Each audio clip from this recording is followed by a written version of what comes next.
মায়েদের লক্ষ্মীর ভান্ডার বন্ধ হবে।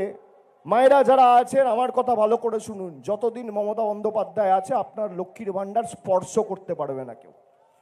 যতদিন মমতা বন্দ্যোপাধ্যায় আছে আপনার অধিকার আপনি পাবেন, কেউ আটকাতে পারবে না। আপনি দেখুন যেখানে বিজেপির এমএলএ রয়েছে, জিজ্ঞেস করুন তো 12 বছর তোমাদের কেন্দ্রের সরকার ক্ষমতায় ক পয়সা দিয়েছে ঘাটালের জন্য? ক পয়সা দিয়েছে খড়গপুরের জন্য?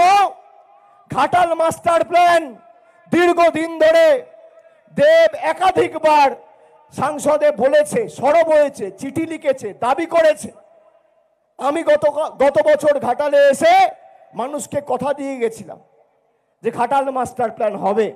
500 কোটি টাকা আমাদের সরকার বরাদ্দ করেছে, 25 সালে কাজ শুরু হয়েছে, 3-4 বছরের মধ্যে কাজ শেষ হবে। যদি কেউ করে মমতা ব্যানার্জি সরকারই করবে, নরেন্দ্র মোদী করেনি, আর এদের কাছে আমরা আশাও করি না, দাবিও রাখি না।